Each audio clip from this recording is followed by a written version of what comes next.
اي عيب دلوقتي ربنا خلقه بقى بيستغل على السوشيال ميديا عشان لاجل المال والربح منه.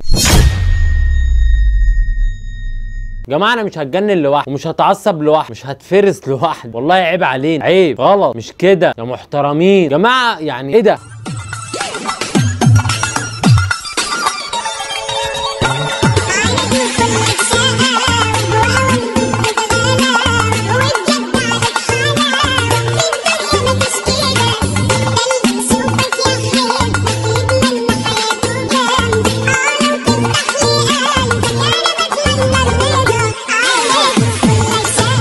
طب ده نسميه ايه معلش يعني، والنبي حد يرد عليا. عرف قذاره، قله ادب، حضرتك كبير مش صغير، يعني ايه اللي انت بتعمله ده؟ وبالحق يا جماعه على فكره انا اعرفه على المعرفه الشخصيه، مفيش ما بيني وما بينه موده، بس عارفه يعني. بس انا عند الحاجه اللي بتضايقكم بتضايقني ما بعرفش ابويا، وده الحق على ما اظن، ما بعرفش اطبل ولا بخر لحد، بس لما تقابلني حاجه زي كده قدامي لازم اطلع واتكلم عنها. حضرتك عمال تعمل لها كده ومش عارفه ايه، واللي هو انت بتصور يعني غصب عنك يعني ولا ايه؟ مش فاهم. ما انت الفيديو برضاك، هو انت بتبين للناس يعني انك انت مش راضي عن اللي بيحصل، مش راضي.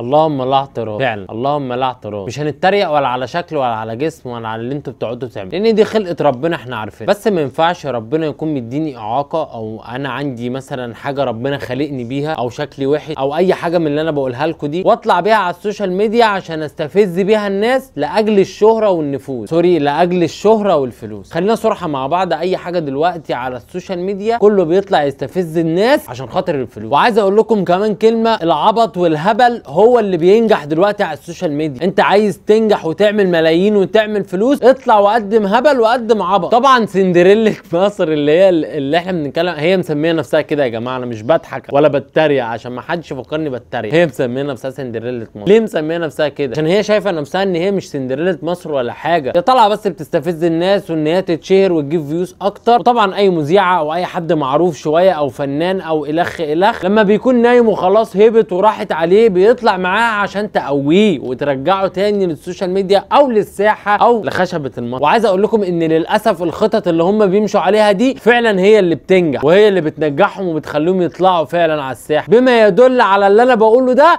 ان اي ترند طالع دلوقتي طالع فيه هبل وعبط وناس تعبانه في دماغها. و5%، عايز اقول لك على حاجه، ال5% بقى في العالميه. اي عيب ربنا خلقه في اي بني ادم احنا ما بنطلعش نتريق عليه، بس دلوقتي بقى استغلال. يا ريت يكون في مساءله قانونيه لاي حد يعمل حاجه زي كده يا جماعه، واي حد يطلع يستغل حد تعبان في دماغه او اي حاجه من دي يوقفوه عند حد، لان احنا هنفضل بلدنا سيئانه للقذاره وقله الادب دي لحد امتى؟ احنا بقينا مضحكه وبقينا تريقه وبقينا سيره على اللي يسوى واللي ما يسواش من بره. انضافوا لان نظافتكم من نظافه بلد، خلوا سيرتنا تبقى حلوه بره، وبلاش شغل وجع القلب اللي احنا كل شويه بنشوفه ده. والله العظيم انا ما بطلع اتكلم على حد من الناس دي كتير، لان انا عارف ان هم بيتزادوا شهره، وعارف ان هيطلع ناس فيلسوفه تقول لك انت بتتكلم عشان هم ترند. لما في ناس كتير طالعه ترند والله ما بفتح بقي عشان انا عرفت، انا بشوف الكلام دوت ببقى عايز ارحمونا فليرحمكم الله. رساله عايز اقولها لكم في الفيديو بقى بخصوصي انا، البيج اللي انت بتشوف عليها الفيديو اللي هي بتاعت سمك الفنار اللي كلكم عارفينها، انا بصور الفيديوهات وببعتها للمشرف بيرفعها لي. جري العمل على ان احنا نرجع الصفحه تاني ليا وارجع اشتغل عليها واقوى من الاول باذن الله. وعدم وجودي على الصفحه دايما ان انا يا جماعه الصفحه مش تحت ايد، بس ان شاء الله الصفحه راجعه، وبدعواتكم الصفحه راجعه، وادعوا لي ان الصفحه ترجع ونرجع ونهاجم اي شيء غلط تاني. وهسيب لكم لينك الصفحه الجديده اللي انا عملتها بديله برضو للصفحه دي، هسيبه لكم في العنوان فوق. دعواتكم ان الصفحه ترجع.